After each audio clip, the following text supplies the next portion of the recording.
Comment se détacher des peurs, c'est le thème de cette nouvelle vidéo. Et reste jusqu'au bout, je vais te donner 6 astuces pour toi aussi t'en libérer pleinement.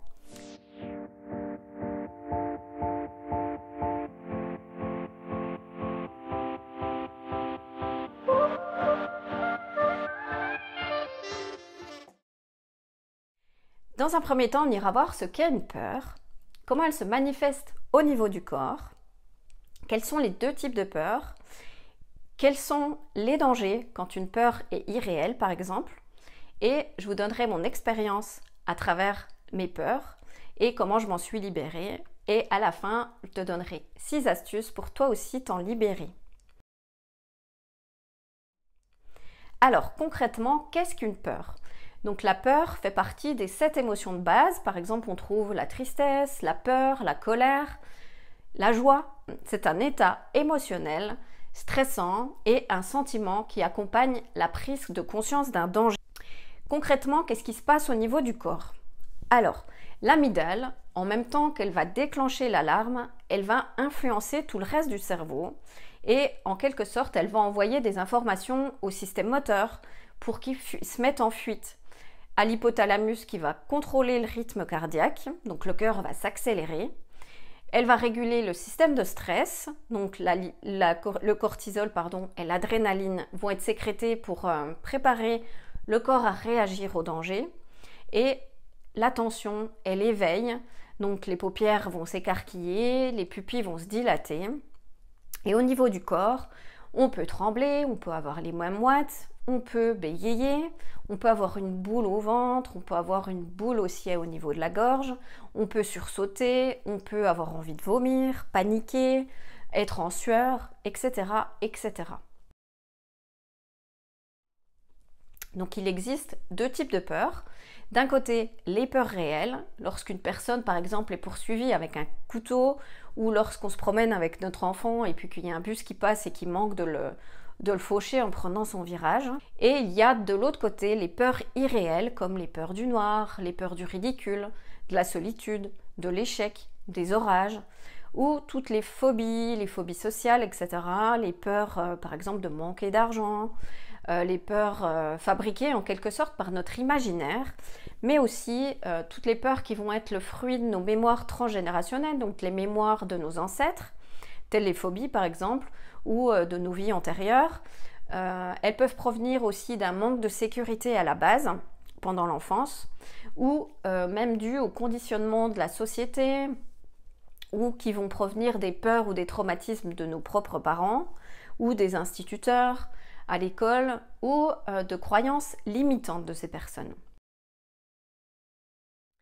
Donc la plupart des peurs vécues par les êtres humains sont malheureusement des peurs irréelles et en fait elles ne présentent aucun danger réel. Et le cerveau en fait ne fait pas la différence entre une peur réelle et une peur irréelle et dans l'un ou l'autre des cas il va réagir de cette manière-là. Étant donné qu'il n'y a pas de danger véritable, l'adrénaline ne sera pas utilisée par le corps et va devenir un poison. En fait, elle va se répandre au niveau du corps et comme elle n'est pas consommée par un effort physique, du coup, le corps va s'empoisonner.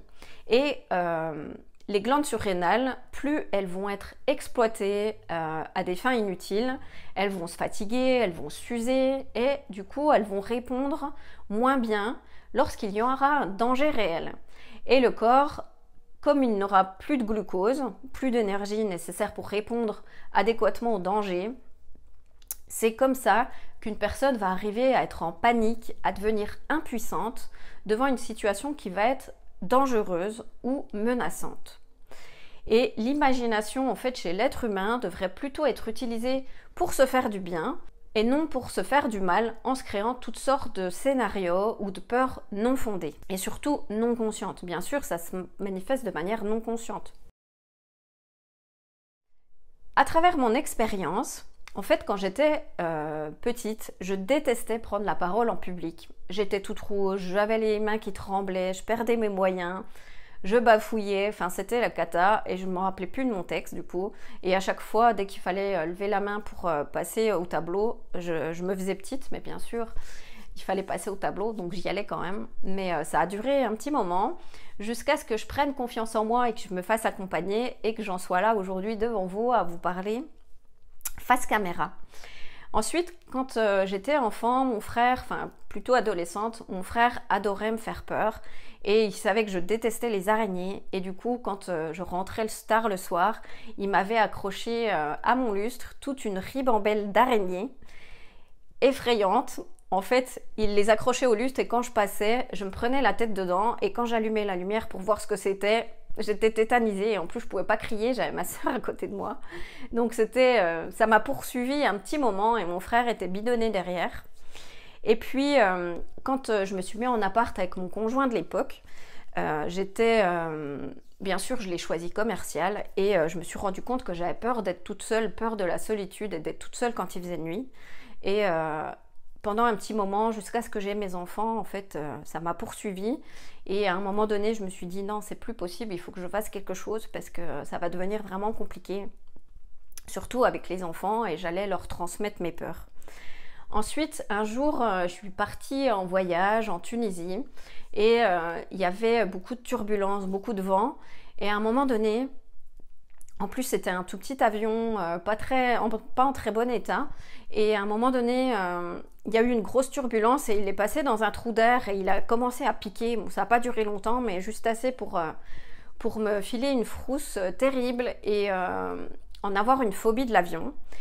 Et à un moment donné, je ne pouvais même plus voyager sans avoir besoin de somnifères, donc je grelottais, enfin c'était un peu la panique. Et du coup, je me suis fait accompagner aussi avec l'hypnose qui a très très très bien fonctionné. Et maintenant, je peux prendre l'avion sans souci. D'ailleurs, quand j'ai fait cette séance d'hypnose, je me suis dit, bon, ben, je vois rien qui ait changé dans ma vie. Et puis, je devais voyager, partir en Espagne toute seule, rejoindre mon mari et quand j'ai pris l'avion, en fait, je suis arrivée à l'aéroport de Bâle et au-dessus de l'aéroport, il y avait un énorme orage qui se préparait, c'était tout noir, qui commençait à y avoir des éclairs et là, je me suis surprise à me dire ah, c'est bizarre, je n'ai pas eu peur et en plus, j'ai bien dormi la veille. Ah, la séance d'hypnose a l'air d'avoir été bénéfique. Voici quelques astuces qui vont aussi pouvoir vous aider. Donc, la première astuce, c'est être centré dans l'instant présent. Revenez dans l'ici et maintenant lorsque une situation vous effraie, va permettre de vous détendre. Dans l'instant présent, il n'y a ni passé, on ne fait pas de projection du futur et l'idée c'est vraiment d'aller concentrer son attention sur ce que vous faites dans l'instant présent ou de porter votre attention sur votre respiration. Ça va vraiment vous aider à vous libérer des symptômes physiques de la peur en étant vraiment dans cet instant présent. Deuxième astuce, c'est l'idée d'apprivoiser ses peurs avec la méthode Kaizen. Je ne sais pas si vous connaissez, c'est la méthode des petits pas. L'idée, c'est de se fixer des challenges et de réaliser des petites actions qui vont vous permettre d'apprivoiser vos peurs. Donc par exemple, si vous détestez les araignées, c'est d'aller regarder des témoignages, des vidéos sur la vie des araignées par exemple. Mais ça peut être plein d'autres manières. Donc fixez-vous des objectifs réalisables bien sûr, qui vont vous permettre de vous libérer petit à petit de vos différentes peurs. Troisième astuce, c'est de vous poser les bonnes questions. C'est un peu sur le même système que le travail de Byron Katie. L'idée c'est de prendre un crayon et un papier et de se demander dans un premier temps si cette peur est vraiment réelle ou irréelle et ensuite d'aller voir si cette peur est vraie.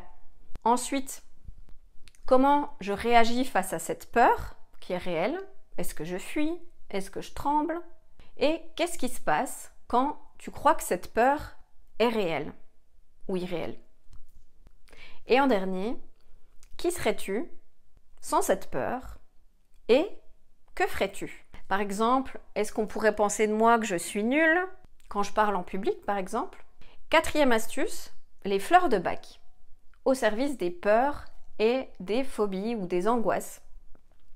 Par exemple, la fleur aspen, donc de tremble, lorsque je ressens des angoisses ou une peur inconnue, que je fais des cauchemars par exemple, ou les enfants, et quand il y a des périodes d'insomnie, en fait, c'est toutes les peurs qu'on ne peut pas expliquer. Donc la fleur aspen, donc c'est la fleur du tremble, pourra vraiment vous aider à avoir plus de sécurité, à ressentir une plus grande confiance intérieure. Ensuite, on a par exemple la fleur de mimulus, lorsque ma peur est plutôt concrète et que je peux la définir. Lorsque j'ai peur par exemple des araignées ou lorsque je me sens nerveux pour parler devant un public ou que j'ai le trac. Elle permet de retrouver le courage pour faire face aux petits défis de la vie. Ensuite, si vous avez plutôt peur de perdre le contrôle de vous-même, il existe la fleur de cherry plum. Donc cherry plum, lorsque j'ai peur de craquer, lorsque je suis une véritable cocotte minute, que je suis sous pression et que je ressens une grande tension intérieure, donc elle va libérer toute cette pression que l'on se met pour pouvoir se sentir beaucoup plus apaisé rapidement. Ensuite, il y a par exemple Rockrose, quand on est totalement affolé, quand il y a une vraie peur panique intense, quand je suis seule chez moi et si j'ai besoin de retrouver rapidement du courage, donc c'est quelque chose qui va pouvoir vous aider.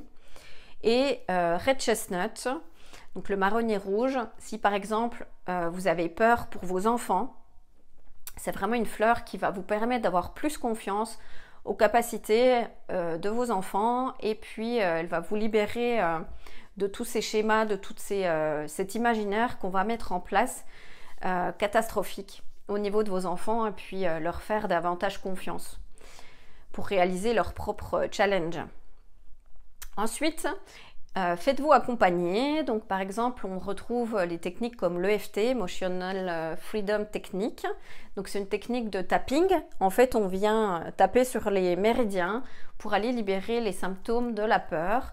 Et c'est une technique brève qui permet vraiment d'aider à libérer tout ce qui doit l'être. Ensuite, il y a l'hypnose, j'en ai juste parlé avant. L'hypnose, par exemple, régressive, qui va aller chercher dans les causes profondes, par exemple quand il y a eu des vies antérieures ou quand il y a des mémoires transgénérationnelles, des peurs qui se perpétuent de génération en génération. Donc l'hypnose va permettre de mettre le doigt sur ce qui bloque. Ensuite, il y a la sophrologie pour travailler sur l'ici et maintenant. Il y a toutes les techniques de méditation, de respiration, la cohérence cardiaque, par exemple. Et sixième et dernière astuce, le rire. Il y en a plein d'autres, hein, bien évidemment, mais là j'en ai listé que 6. Et le rire, riez de ce qui vous fait peur. Le rire, en fait, va libérer des endorphines, des hormones du bien-être. Et je sais que c'est pas toujours facile de rire quand il y a quelque chose qui nous fait peur, mais lorsqu'il y a un événement qui vient provoquer une peur, imaginez un souvenir qui est en vous, où vous avez eu un fou rire par exemple, et ressentez les émotions et revivez sans vous arrêter cette situation. Et pendant que vous riez et que vous êtes au contact de vos émotions et de vos ressentis, repensez à ce qui vous fait peur d'ordinaire et prenez conscience de votre sensation à l'instant T. Et vous voyez que lorsque vous riez, en fait, la peur a tendance à perdre du terrain. Donc c'est une super technique qui fait plein de belles choses et qui a beaucoup de bénéfices. Et donc grâce à ces techniques comme l'instant présent que j'ai pu mettre en place, les élixirs personnalisés qui m'ont beaucoup aidé, les séances d'hypnose, j'en ai fait 2 à l'époque pour la peur d'être seule chez moi et la peur de l'avion. Et ça a été vraiment très efficace et bluffant même, tellement ça a été rapide pour m'en libérer et ce n'est pas revenu aujourd'hui. Et aujourd'hui, je me sens vraiment beaucoup plus sereine au quotidien, j'ai gagné vraiment de la confiance en moi et c'est du bonheur quotidien. Voilà, j'arrive au bout de cette vidéo.